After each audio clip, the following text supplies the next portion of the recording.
একজন দুজন প্রযোজক মিলে এই সেক্টরের উন্নতি ঘটানো যাবে না। সরকারকে যেটা করতে হবে সেটা হচ্ছে অন্ততপক্ষে আমাদের 64টা জেলায় 128টা সিনেমা হল, মানে 2টা করে সিনেমা হলও যদি করা হয় তাহলে 128টা সিনেমা হল হবে। এখন একটা ভালো সিনেমা করতে হলে 2 কোটি টাকা নিয়ে চিন্তা করা যায় না।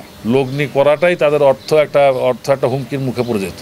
তা যাদেরকে এই ইন্ডাস্ট্রি চলচ্চিত্র বান্ধব সরকার, চলচ্চিত্র প্রিয় সরকার, চলচ্চিত্রের উন্নয়নের সরকার বলে উপাধি দিয়েছিল, সেই সরকারের আমলে বর্তমানে মানে সে সরকার থাকা অবস্থায় বা উনি এই সরকার এই পদত্যাগ করে পালিয়ে যাওয়ার মুহূর্ত পর্যন্ত আমার দেশের সিনেমা হলের সংখ্যা দাঁড়িয়েছিল রেগুলার চলা সিনেমা হল 30 থেকে 35টা, ওকেশনালি মানে ফেস্টিভ্যালে বা যেমন ঈদ বা আপনার পয়লা বৈশাখ বা এরকম ফেস্টিভ্যালগুলোতে শতেকখানি বা শতেকখানি 100 কিছু অধিক খোকন ভাই বললেন সিনেমা হল চালু থাকতো। তা আলটিমেটলি রেজাল্টটা হলো এরকম যে আমাদের সময় যখন আমরা চলচ্চিত্রে আসি তখন একটা সিনেমা বানাতে 40-50 লক্ষ টাকা বা 60 লক্ষ টাকা হলে তাকে বিগ বাজারের সিনেমা বলা হতো। কখনো 70-80 হলে তো সেটা তো হ্যাবক হয়ে যেত, আলাপ আলোচনা পড়ে যেত। কিন্তু আধুনিকায়ন হওয়ার সাথে সাথে চলচ্চিত্র নির্মাণ আধুনিকায়ন হওয়ার সাথে সাথে চলচ্চিত্রের ব্যয় প্রচণ্ড বেড়ে গেছে। এখন একটা ভালো সিনেমা করতে হলে 2 কোটি টাকা নিয়ে চিন্তা করা যায় না। এটা বেশ কিছুদিন যাবত, ধরেন এটা 14-15 থেকে চালু হয়ে গেছে। তো এই টাকাটা উঠানোর জন্য 50টা হল বা 35টা হল সাফিসিয়েন্ট না। কারণ ধরেন একটা সময় যখন 800 বা 1000 হল ছিল তখন কিন্তু এমনও সিনেমা হল ছিল যে একটা ছবি 3 লাখ টাকাও নিত। 1 লাখ টাকা দামের হল ছিল প্রচুর, কিন্তু এখন 1 লাখ টাকা দামের হল 7টাও নাই মনে হয়। বাকি যেগুলো আছে ছবি চালায় পয়সা দেবে। প্রডিউসারদের এখানে লগ্নি করাটাই তাদের অর্থ একটা হুমকির মুখে পড়ে যেত। তাদের যে লগ্নিকৃত অর্থটা বানানোর সময় হুমকির মুখে পড়তো, কারণ আপনি যত ভালো কন্টেন্টই বানান সেটা বিক্রি করার জায়গা ছিল না। এটা আমাদের এই বিগত তথাকথিত সোকল্ড চলচ্চিত্র বান্ধব সরকারের চলচ্চিত্র উন্নয়নের কর্মকাণ্ডের কারণে আমরা এই পৌঁছে দাঁড়িয়েছি। তো যেহেতু এটা অনেক দিন ধরে এই ঘটনা ঘটতে ঘটতে আজকে আমরা এখানে এসেছি, তো সেটা ঠিক করতেও তো কিছুটা সময় লাগবে।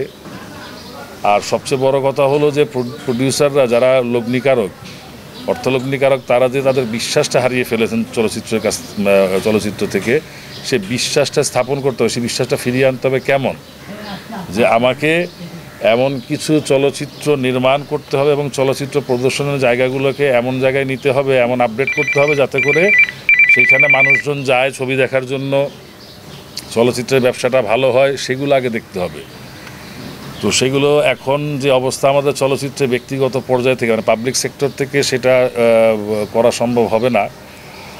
সেটা সরকারকে উদ্যোগ নিতে হবে। বিভিন্ন ইন্টারভিউতে বলেছি যে এখন সরকারিভাবে উদ্যোগ না নিলে এই সেক্টরের উন্নতি ঘটানো একটু কঠিন। এই কারণে কঠিন, কারণ একজন দুজন প্রযোজক মিলে এই সেক্টরের উন্নতি ঘটানো যাবে না। সরকারকে যেটা করতে হবে সেটা হচ্ছে অন্ততপক্ষে আমাদের 64টা জেলায় 128টা সিনেমা হল, মানে 2টা করে সিনেমা হলও যদি করা হয় তাহলে 128টা সিনেমা হল হবে। বাকি আমাদের হয়তো 50-60টা যেটা আছে সেগুলোকে একটু আধুনিক করতে হবে। প্লাস পাশাপাশি আমাদের যে কটা সিনেপ্লেক্স আছে সেগুলো তো ঠিকই আছে। তো এরকম 200-র মতো যদি হল আমরা রেগুলার পেয়ে যাই, যেখানে মানুষ যাবে, ছবি দেখবে এবং চলচ্চিত্রের দর্শকরা আবার আগের মতো সিনেমা হলে আসা শুরু করবে, যাতে করে আমার যে লগ্নিকৃত টাকাটা আমরা ফেরত পাই। পাশাপাশি এখন আপনারা খেয়াল করবেন মডার্ন যে বিজনেস সিস্টেম ফিল্মের, এইখানে শুধু মানে সিনেমা হলে প্রদর্শনের উপর নির্ভর করে চলচ্চিত্র নির্মাণ হচ্ছে না। এখানে অনেক কর্পোরেট হাউসের স্পন্সর আছে, ডিজিটাল রাইটস আছে, টেলিভিশন রাইটস আছে। এইগুলাকেও আমাদের বিশেষভাবে রপ্ত করে এগুলার দিকে মনোনিবেশ করতে হবে, যাতে করে আমি শুধু সিনেমা হল নির্ভর হয়ে একটি চলচ্চিত্র না বানাই, আমার যে অন্যান্য রাইটস থেকে যাতে আমি কিছু অর্থ লাভ করতে পারি অনলাইন থেকেও। তো এই সব কিছুর মিলিয়ে একটা এক্সপার্ট টিম, একটা এক্সপার্ট বডি গঠন করা দরকার, যারা সুন্দর দিক নির্দেশনা দিয়ে বা সুন্দর সুন্দর আইডিয়া তৈরি করে আমাদের চলচ্চিত্রটাকে আগে বাড়িয়ে নিতে পারবে। আর আমাদের চলচ্চিত্র স্বার্থ সংরক্ষণ কমিটিটা গঠন হওয়ার পেছনে সেটাও একটা অন্যতম কারণ। চলচ্চিত্রের স্বার্থ তখনই সংরক্ষণ করা সম্ভব হবে যখন চলচ্চিত্র তার নিজ মহিমায় মহিমান্বিত হবে, যখন চলচ্চিত্র তার নিজ গতিতে চলবে। তো সেই উদ্দেশ্যকে সামনে রেখে এবং চলচ্চিত্রের যে সঠিক দাবি দেওয়া, যে ন্যায্য দাবি দেওয়াগুলো, সেগুলো আদায় করার লক্ষ্যেই আমাদের এই কমিটির আত্মপ্রকাশ।